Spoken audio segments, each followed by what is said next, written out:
Good afternoon and welcome to Tuesday of Spring Election Week here in 2021 here in Warwick SU's Spring Elections. My name is Cam Hall and today I'm interviewing the sports officers as part of Raw's coverage of this year's Spring Elections. Now, before we start, obviously, it is Spring Elections this week, an opportunity for you guys to elect your next sabbatical and part-time officers within your students' union. But you may be wondering, how do you vote in this year's elections? Well, here is all the details you need to vote in this year's elections. Polls are opening soon. This video covers how voting works in SU elections and making your vote count. First, go to the Warwick SU website and log in using your student ID. Hover over the Student Voice tab and select the Elections option. Scroll down to the Spring Elections section and when polls open, click Vote Now. Voting uses the Single Transferable Vote System, or STV. When voting, you rank your favourite candidate as 1, but also rank the other candidates, so that if your first choice candidate isn't selected, your vote can be transferred to your second, third, and so on. And that's how to vote. Good luck. Thank you very much there to X1 for explaining the process for how you vote in this year's spring elections. And as we have scrolling quite nicely at the bottom of the screen, quite aptly really, that is the website that you can use to vote in this year's spring elections. Voting closes at 7 p.m. Friday night. And also, please fill out, it's in the description of this video, but please fill out our exit poll on behalf of Raw 1251 AM. We are going to be compiling all of the results that we receive in the exit poll to give our projections as the poll closes on Friday night. And then, of course, before that, and that, of course, will be the precursor to the big decision later on in the night, 9 o'clock Friday night, where we will be announcing your new sabbatical and part-time officer team for the next year. And, of course, Raw's coverage has been going through all of the sabbatical officers. We'll be talking to them this week. We spoke last week. Johnny Jenkins spoke to the presidential candidates. Yesterday, I spoke to the candidates for Democracy and Development Officer. And today, I'm speaking to the candidates for Sports Officer.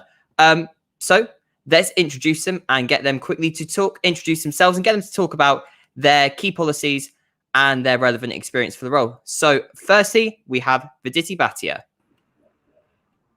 Hi, Cam. Thank you so much for doing this. I really do appreciate it. So I am a first-year law student who is a part of the sport committee. I am a member of the cricket club and I was the deputy sport captain of my high school. So a few reasons why I think I'm running, and I mean, I'm sure I'm running, is because I want to address a few issues here at Warwick, which is one, being a person of color, I feel like sport can be used as a great platform and one of the greatest catalysts to end the fight against discrimination, yet it's not being used. Two, I think that Warwick doesn't recognize its small sport clubs as much as it should, because of the amount of effort and work they put in, which is really should be appreciated. And third, I think one of the campaigns I really want to run is body inclusivity, which I also think is not addressed as well in Warwick Sport. And some of my top priorities are to look at welfare of students in sport, introducing a welfare committee, which has all the welfare execs of all sport clubs, who come up with a no tolerance policy agreement, which I think needs implementation. Two is accessibility and clarity, sorting things out, some of the most basic things of who to contact for what issue, having a complaint tracking system, having assurance that the slot you've booked won't get canceled. And even if it does, you get a 24-hour prior statement that, okay, your thing has been cancelled and we will accommodate you somewhere else. And lastly, actually, two more things. So one is transition post-pandemic, which is how we will try to accommodate more people into sport after the transition post-pandemic, including more people in sports, getting our clubs recognized. And lastly, making sport known here at Warwick externally. Hiring sport photographers, I think that is completely necessary, and I don't know why it's not done yet. So yeah, those are the few things which are part of my manifesto, and I think are really essential that we implement here at Warwick. Well, thank you for coming on the show today, and thank you for coming to these hustings. I'm going to introduce now the second candidate for the position of sports officer, Will Brewer. Hi, thank you. So as Cam said, I'm Will. I'm a fourth year MMOR student, and I've been an active member of sports clubs since my very first year. So I've been playing sport at Warwick for 4 years. And in those last 2 years, I was social secretary of the tennis club, and I'm currently president of the tennis club. I've led a campaign with the tennis club that raised £5,000 for refuge during summer 2020. And I've worked very closely with a lot of Warwick Sport and SU staff over my past 2 years, both as social sec and as president. My main priorities are really, firstly, we've got to tackle the cost of sport. There's currently a big review going into the SU financing side. And I think that we really need to focus on that, work with clubs to make their payment schedule better for everyone, so that people who are in multiple clubs can still be in all of those clubs for roughly the same amount of price, but also people in individual clubs and just one club can stay in that club and it be much cheaper than it was before. As well, I think it will really help clubs get more of their money back that they give to the SU. But we also need to really focus on the smaller clubs and making sure that they still get enough money to be able to run their clubs efficiently and effectively. And then it really is just after that, lobbying the university. Like, we've spoken with Warwick Sport, we need to get the university involved. The university just aren't involved at the moment. They're just not involved in talks. And we need to be going to them and getting more money for sport, showing them how much potential sport has for them and how much they can have it as their unique selling point, and really get that more investment from the university, because just a negligible increase from them really can make a huge difference to sporting people here at uni. I want to offer monthly meetings to club presidents. Club presidents are the best people in the world to tell you what's wrong, and they love to tell you what's wrong, and they just need more opportunity to do so. I want to offer every club, however big, however small, a monthly meeting with me, even if it means I have to meet all 65 clubs 1 week. I will do it. The SU has so much power as a collective. It really does. And with, 65, 66 sport clubs that we got on campus, if we combine all of that power, we can also really work to put forward a proposal for huge, big money sponsorship into things that we need the money for, like big equipment purchases, things like that. We can use it for that to bring down the costs of clubs. And then therefore they can bring down their prices to their members. The social issues right now are, they're in a diabolical state. We've got, we need a really robust response to sexual violence. And I think that sports clubs are a great field to have clubs and specific wants from that. And I think that we need to work with each club individually so that they can tailor their code of conduct related to the problems that they have. And those codes of conduct can then be a lot more serious. They need to have proper, clear disciplinary pathways to be able to work through things, and so that we actually show that we are tackling the issue. Also, inclusivity in sport. Warwick still has miles to go. And, we really, really need to work on things. I've been discussing about an innovative ally system that would involve people being able to sign up to be an ally, so that people can help people come to otherwise daunting activities at the beginning of the year and get them really involved in clubs. Also, charity. I said that we did this big charity event. Loads of other clubs did as well, and they did a really great job. And I think that if we combine that power of all the clubs once a year to do one big event that's huge, really get some publicity on it, we can actually raise a massive amount of money. And I spoke with the RAG president about this. It really can be done. And then finally, COVID recovery. We've got to come back from COVID stronger than ever. We're not going to have a problem with people wanting to do sport. Everyone wants to do sport right now. Everyone wants to be at sport. They're desperate to get back. What we need to do is we need to make sure we've got the physiotherapy in place that's not there at the moment, so that when our sporting people come back, they're not going to get injured straight away. We need to make sure that social sects aren't forced to limit the number of their events just because of the capacity of places when we come back, because everyone's going to want to come back to things. We need to make sure that there's places available for people to have socials as if the law allows. And finally, we just need to have a community network of sports officers across all universities, so that we can really like lobby the government to show them the importance of university sport and try and get that extra funding. Well, thank you very much for coming to the Hustings today, Will, and to both of you. What we're going to do now is we're going to move on to some more specific questions now. There's going to be three more specific sections sort of tackling particular issues. I will ask a leading question for each section. I'll give you the opportunity to respond to that, and then for the opportunity for you guys to talk amongst yourselves really about any other issues that emerge from that. I will only interject to move the debate along, to move in with any other potential questions linked to this. And also, if you are watching us right now and you do want to comment, if you have any questions for both of the candidates, please put that in there, and I'll be able to put that on there and get both candidates to respond. So firstly, we're going to start off with the effects of COVID-19 on sports. My first question, and I'm going to go to Viditi first. How will you support sports clubs in returning to in-person training and competition next year?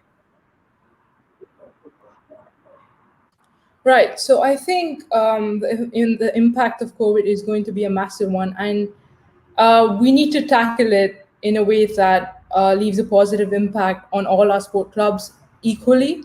So the first things I want to do is we need to understand that we have a new batch of students coming in and people wanting to try sports because they've not been on campus and they haven't had the opportunity to try sports in first year. Speaking from a first year's point of view, I was lucky enough to come on campus and at least just be a part of a sport club and just be able to play. But I know so many other people who are equal sport fanatics like, and they missed out on the opportunity of being able to play sport because of the pandemic.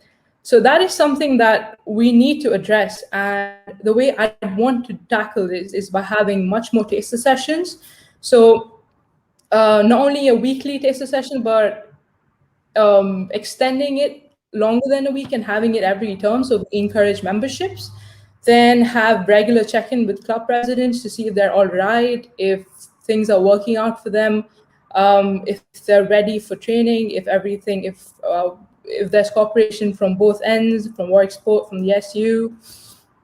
So I think these are a couple of things which are really essential. And in terms of recognition, the thing that we could do is that we make these clubs known by encouraging them to post videos of what their sport is like, what they offer, and just to give a tour on what their sport generally offers at Warwick.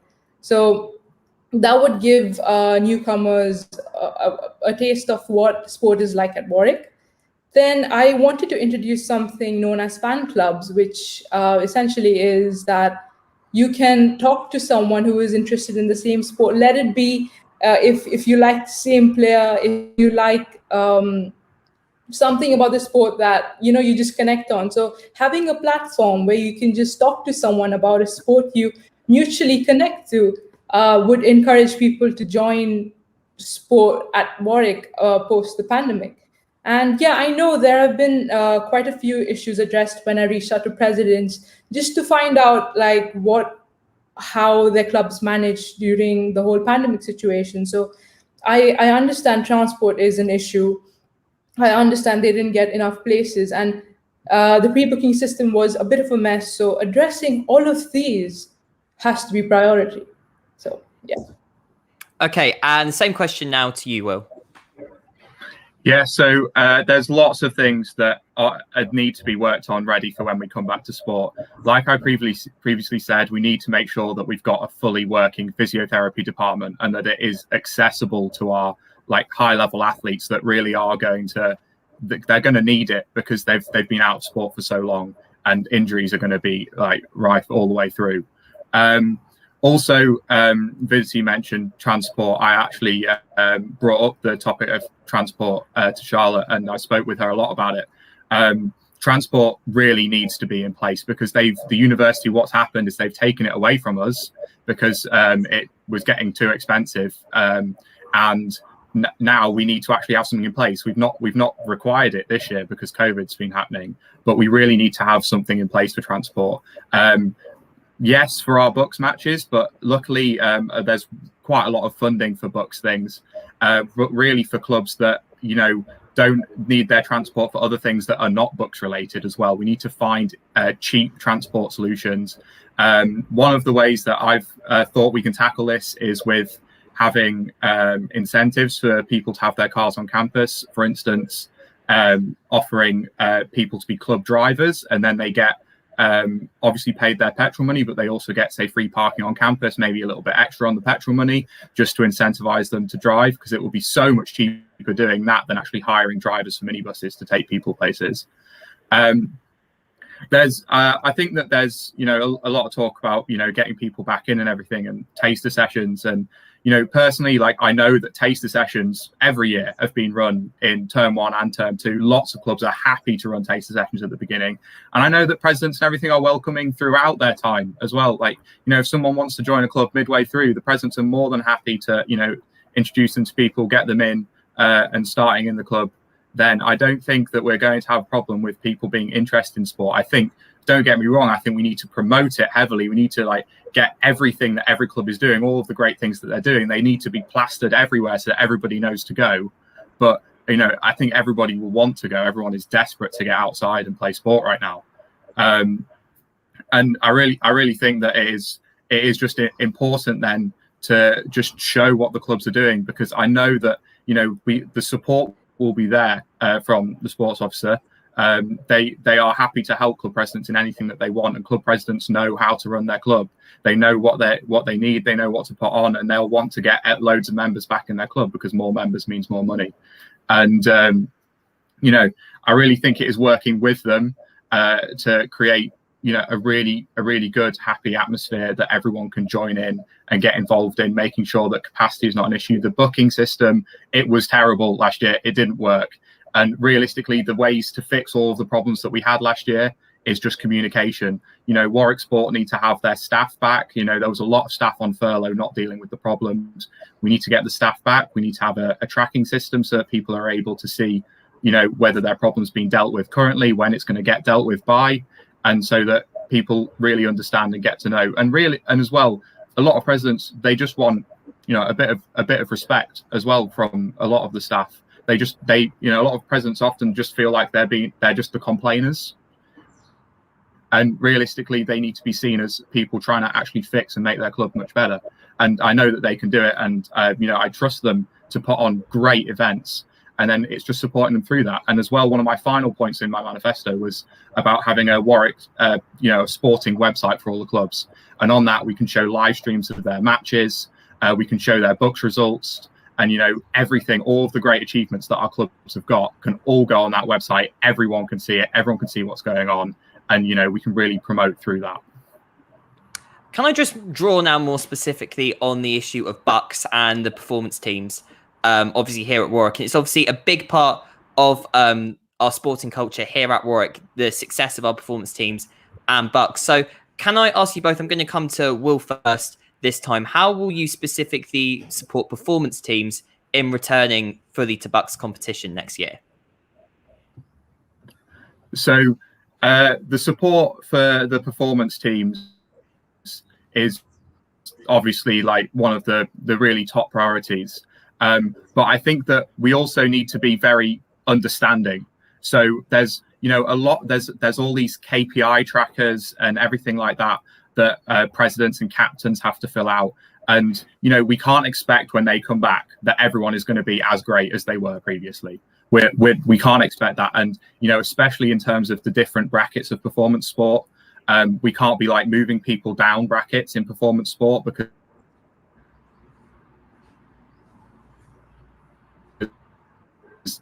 they're dropped off because quite active at the before. And so, you know, really making sure that is there, and measuring performance in different ways as well. I think that a lot of performance is measured on, you know, how well you do, like your results. But realistically, there's many other measurements, because I know that, especially with the tennis teams, some of the top tennis teams are in like ridiculously high leagues, and so their results don't accurately portray how well they're doing because of just the league that they're in. I think it's really important to also measure commitment. How many people are turning up to fitness sessions, and getting actually more fitness sessions available, encouraging more people to go to them, because again, they'll be really important, especially in reducing injuries and making sure that everyone is good for that. And I think that we have got to put extra fitness sessions on at the beginning. Really make sure that everyone can come back to sport. It is just working with Warwick Sport and making sure that Warwick Sport know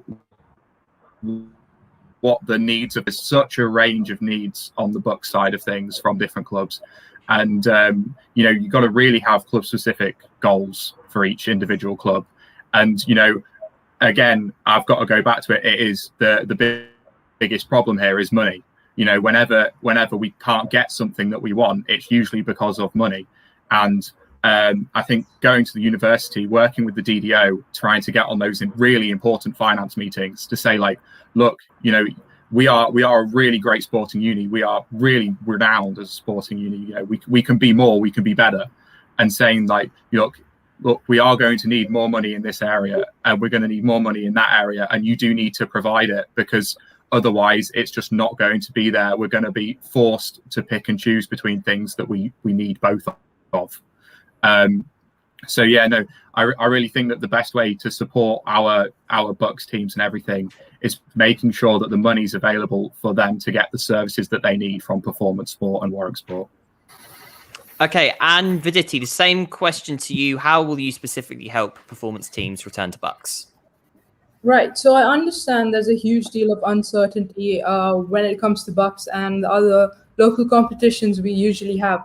So I understand that we have to give a lot of physical support, but we have to give mental support equally, letting them know what mental support is available at the university, sending regular signposts. I think that is equally necessary. And I completely agree with Will when it comes to accessibility in terms of how expensive sport here is at Warwick.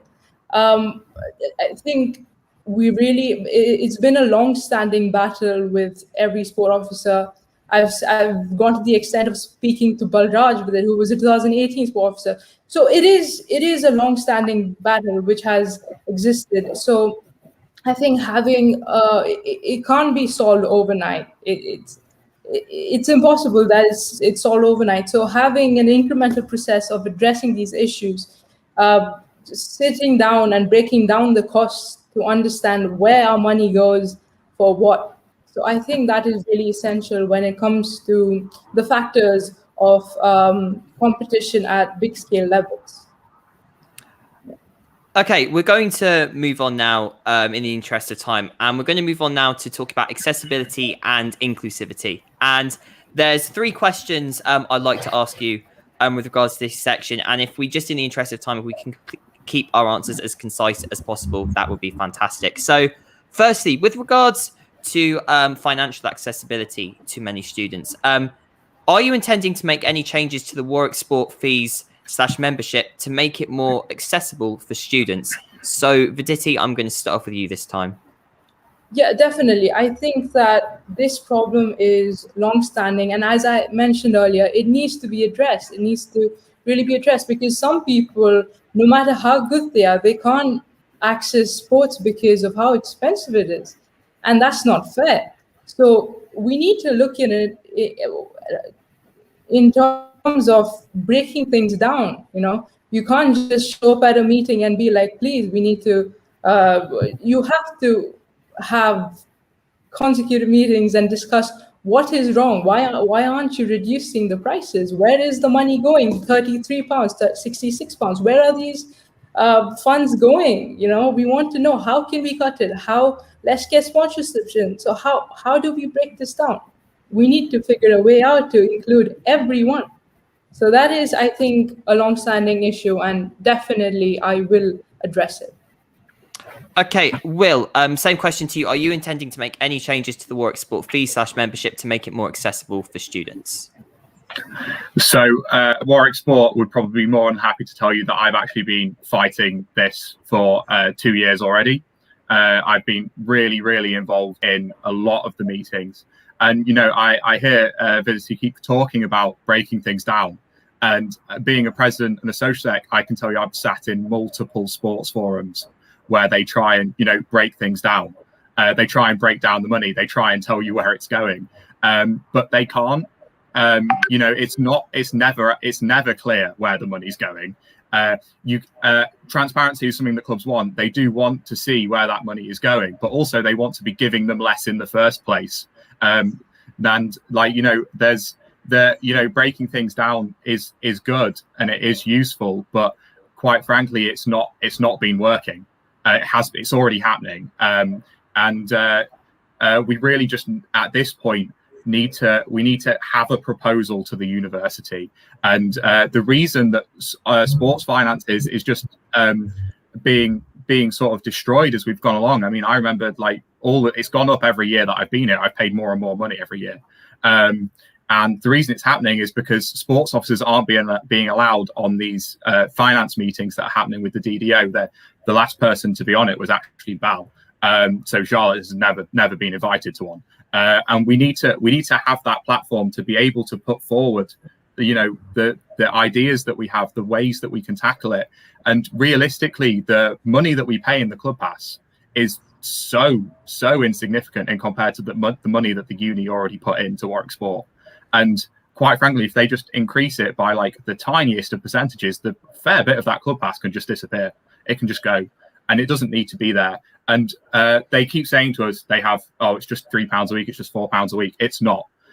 Clubs will tell you that you pay that money to be a member of the club, and then you pay hundreds more pounds to actually play the sport. You know, I know in tennis, there's so many extra costs. You know, in hockey, there's like, you know, there's so many like hidden costs to them that they don't even realize are happening. And I think that it's really pointing them out to them and saying like, look, you know, this is not actually how much we're paying for sport. We're paying this much for sport. You need to bring that down. Okay, let's move on now from financial accessibility, and let's now talk about physical accessibility. How are you going to ensure that sport facilities are more physically accessible for all? So, Will, I'm going to start off with you this time. So I've seen over the past 2 years Charlotte's work in the Reshaping Sport campaign. And honestly, like, you know, the fact that she's getting disability sports into varsity and, you know, really pushing the disability sports is amazing. And she's done a lot of like really good groundwork there. And I certainly want to continue that. I think barriers to like disability sport, one of the big barriers is actually there's often specialist equipment that's needed for disability sport, and that costs money, and money is the problem that we have. And I think that you know, those sponsorship proposals I talked about, working as an SU, creating specific proposals for disability sport, for getting sponsorship for that. I know that there'll be loads of companies out there that would be really interested in getting their name on that. They want to be shown, you know, to be being the good guy. And I think that we can make those proposals to get the funding for that disability sport, to get the equipment there. And then once the equipment is there, it's really important that we have meetings and trainings with execs, so that execs are ready for running disability sport sessions, providing them, so that, you know, that the option is there and that people can play. And, you know, I know that, you know, there's a lot of execs that would have no idea where to start on disability sport. And I think that, you know, having those meetings, having specific people in each club assigned to being up to date on it and working for it for their sport is really important, and definitely something I want to focus on and carry on from Charlotte's work. Okay, and Viditi, the same question to you. How are you going to ensure sports facilities are physically accessible for all? Right. Thank you so much for asking that question. I feel like definitely we have adequate resources to accommodate disability sport, yet we don't use it to that capabilities. And yeah, I do completely agree that Charlotte's work has been amazing throughout the year, and definitely something that should be carried forward. I would want disability sport to be much more involved with the local community, have local clubs who play for disability sport, get them involved and have friendlies. So that's just a way of raising awareness and just saying that, yes, Warwick is inclusive and we can cater to disability sports. And yes, raising awareness again, having talks from sportsmen who are disabled. So just raising awareness around the topic and getting more clubs involved in it. Okay, thank you.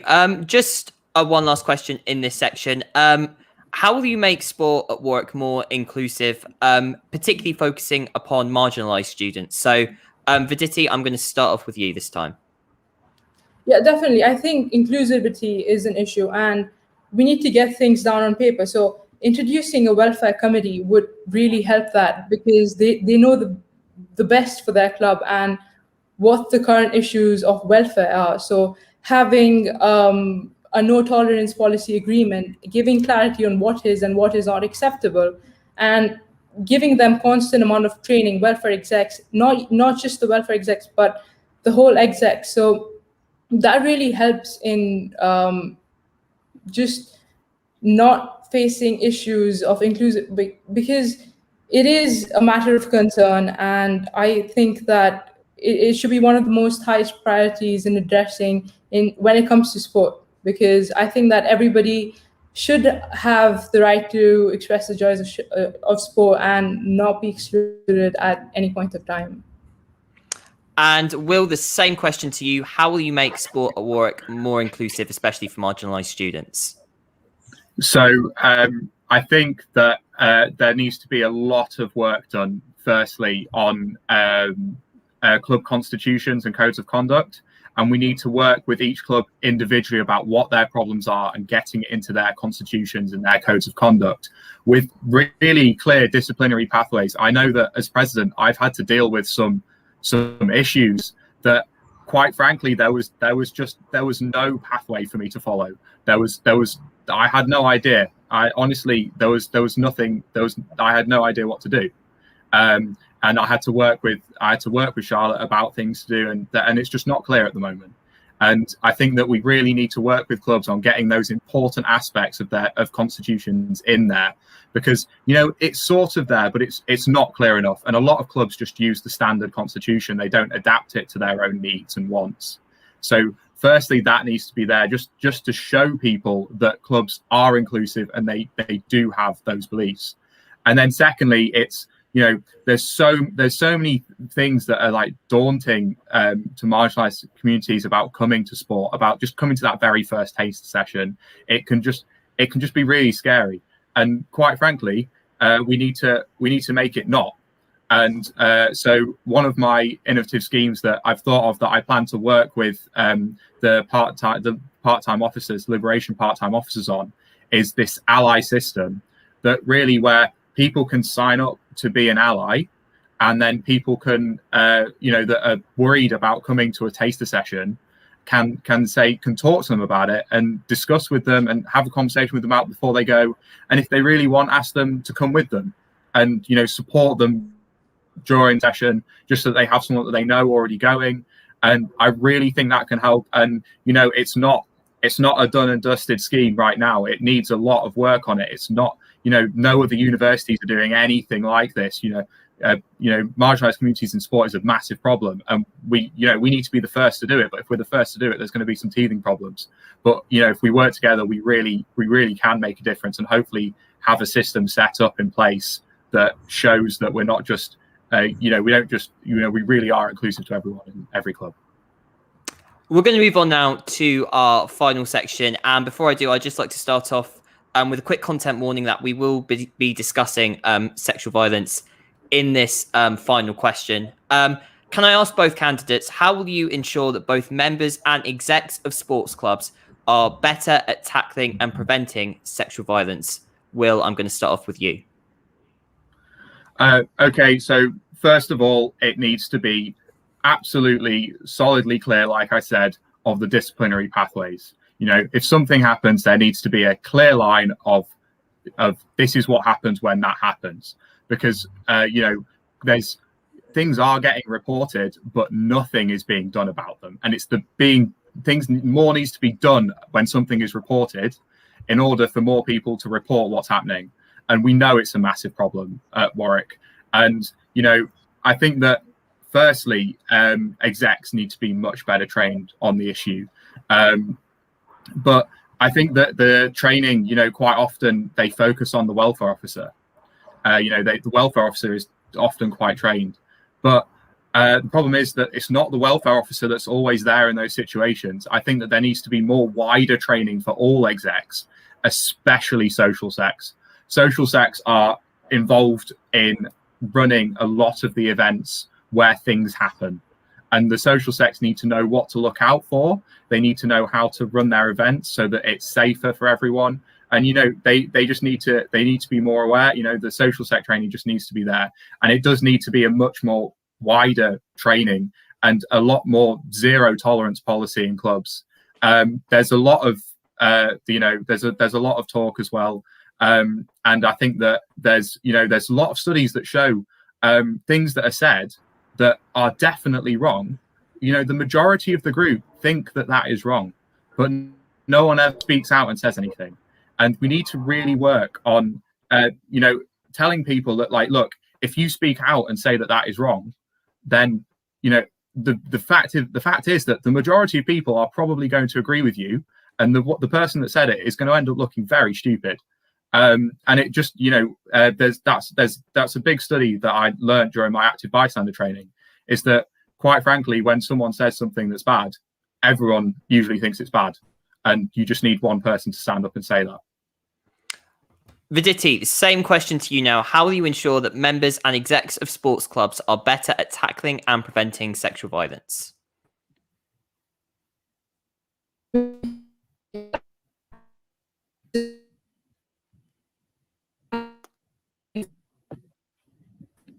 I think we may be having some technical issues here with Viditi. I'll just give it a few more seconds just to...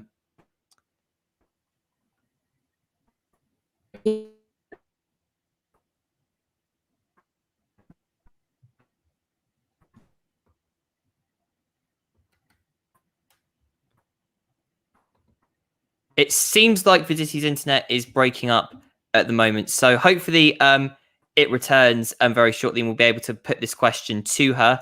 But in the meantime, I guess I'll come to you, Will. There was going to be one final question I was going to ask you at the end. So hopefully Viditi's internet will come back in this time. Can I ask you, what is your favourite memory, sort of either on or off the field, from being involved in sport at Warwick? I mean, so that it's very hard to pick your favorite memory with a sports club. Like you spend a lot of time with your people. They sort of become like your like second family. But to be honest, I'd say that my favorite memory would probably be going to Portugal on tour, because I didn't go on tour in my first year, and I missed out. I couldn't go.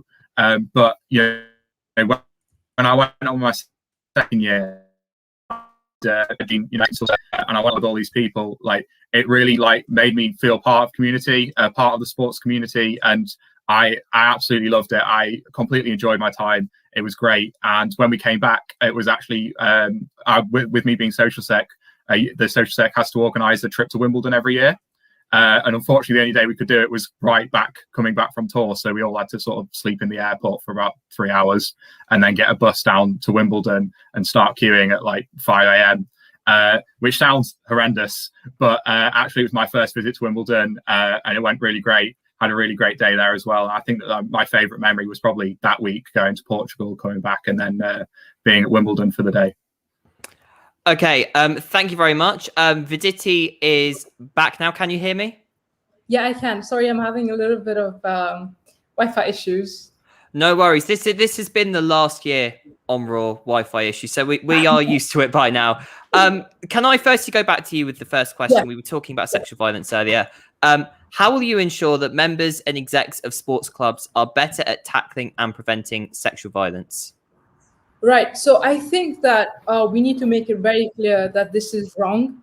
And we also need to make it clear that there will be action taken against you if something like that is done. So I'm going to bring back my point of the Welfare Committee again and how they formulate a no tolerance agreement of giving clarity on what is right and what is wrong, and there will be action that if something like this happens, it is going to go against you. And in terms of training, I think welfare execs need to be trained, just so they can be aware of what kind of things that can possibly raise in an athletic situation, and how they can address it, in what manner and in the right manner.